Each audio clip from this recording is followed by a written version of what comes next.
Hi friends, Sunu വ്ളോഗ്സിലേക്ക് എല്ലാ കൂട്ടുകാർക്കും സ്വാഗതം. ഇന്ന് വളരെ ടേസ്റ്റി ആയിട്ടുള്ളൊരു ഓമയ്ക്ക എരിശ്ശേരിയാണ് വെക്കാൻ പോകുന്നത്. അതെങ്ങനെയാണ് ഉണ്ടാക്കാൻ നോക്കാം. വായോ വീഡിയോയിലേക്ക്. അതിനുണ്ടാക്കാനായിട്ട് ഒരു ചെറിയ ഇടത്തരം ഓമയ്ക്ക എടുത്തിട്ടുണ്ട്.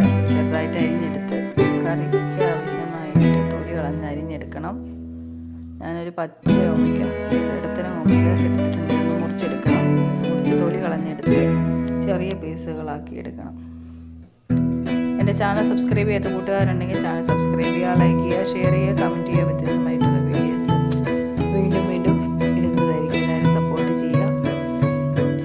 ഓമയ്ക്ക ചെറുതായിട്ട് അരിഞ്ഞെടുക്കണം. ആ സമയം കൊണ്ട് നമ്മൾ പരിപ്പ് കഴുകിയെടുക്കണം. തൊമ്മരപ്പരിപ്പ് കുറച്ചെടുത്തിട്ടുണ്ട്. തൊമ്മരപ്പരിപ്പും ഓമയ്ക്കയും കൂടെ ചേർത്താണ് കറി വെക്കാൻ പോകുന്നത്. നല്ല ടേസ്റ്റാണ് ഓമയ്ക്കയും തൊമ്മരപ്പരിപ്പും കൂടെ കറി വെക്കുന്നത്, ഒഴിച്ച് കറി വെക്കുന്നത്. നല്ലപോലെ വെന്ത് കിട്ടും രണ്ടും. എന്നിട്ട് അത് ഉടച്ചെടുക്കണം. അങ്ങനെയാണ് കറി വെക്കേണ്ടത്.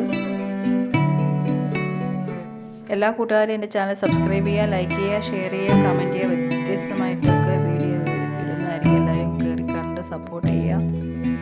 കണ്ട ശേഷം ഒന്ന് ഷെയർ ചെയ്യുക, സപ്പോർട്ട് ചെയ്യുക. എല്ലാവരും വീഡിയോ ഫുൾ കാണാൻ ശ്രമിക്കണം. ഓമയ്ക്ക കുറച്ച് വെള്ളം ഒഴിച്ച് വേകാൻ വെക്കാം. ഒന്ന് ചൂടായി ഒന്ന് തിളച്ച് വരുമ്പോഴത്തേനും നമ്മൾ കഴുകി വെച്ചിരിക്കുന്ന തൊമ്മരപ്പരിപ്പ് അതിലേക്ക് ഇട്ട് കൊടുക്കണം. രണ്ടും തൊമ്മരപ്പരിപ്പും ഓമയ്ക്കയും കൂടെ അവിടെ വേവിട്ട് ഞാൻ ആദ്യമേ ഒരു ചെറിയ ചീറ്റലിൽ വെച്ചു.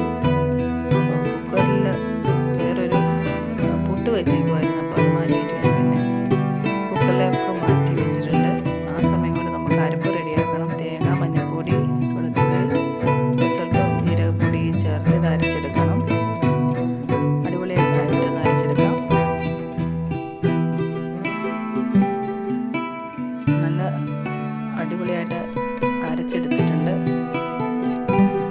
അരച്ചെടുത്തത് കറിയിലേക്ക് ചേർത്ത് ഇളക്കിയിട്ടുണ്ട്.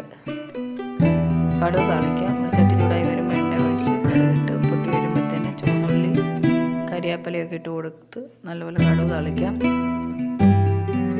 കടുക് താളിച്ച് മൂത്ത് വരുമ്പോൾ അതിലേക്ക് സ്വല്പം കുറച്ച് മുളക് പൊടി ചേർത്ത് കൊടുക്കണം. നല്ലപോലെ മൂത്ത് വരാൻ ഇളക്കി കൊടുക്കണം.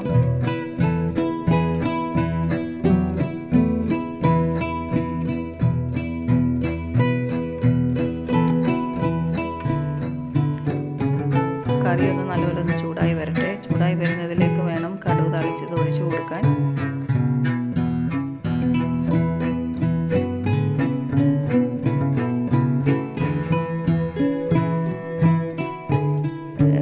മൂത്ത് വന്ന ഉള്ളിലേക്ക് ഞാൻ സ്വല്പം മുളക് പൊടി ഇട്ട് കൊടുത്തിട്ടുണ്ട്. ഇത് നമുക്ക് കറിയിലേക്ക് ഒഴിച്ച് കൊടുത്തിളക്കാം. ഉപ്പ് ഞാൻ ചേർത്താണ് ഓമയ്ക്കയിൽ. അടിപൊളി ടേസ്റ്റിലായിട്ടുള്ളൊരു ഒഴിച്ച് കറി റെഡി ആയിട്ടുണ്ട്. വേണമെങ്കിൽ കുറച്ച് തേങ്ങ തിരുമ്മിയത് വറുത്ത് വേണമെങ്കിൽ ഇതിൻ്റെ മുകളിലിട്ട് കടുക് തളിച്ചിട്ട് കൊടുക്കാം. അങ്ങനെ ചെയ്യുന്നവരുണ്ട്. വളരെ ടേസ്റ്റി ആയിട്ടുള്ള ഓമയ്ക്ക എരിശ്ശേരി റെഡി ആയിട്ടുണ്ട്. നിങ്ങളൊന്ന് ട്രൈ ചെയ്ത് നോക്കൂ. സൂപ്പറായിരിക്കും. വ്യത്യസ്തമായിട്ടുള്ള വീഡിയോ ആയിട്ട് വീണ്ടും വരുന്നതായിരിക്കും. അപ്പോൾ ബൈ ഫ്രണ്ട്സ്.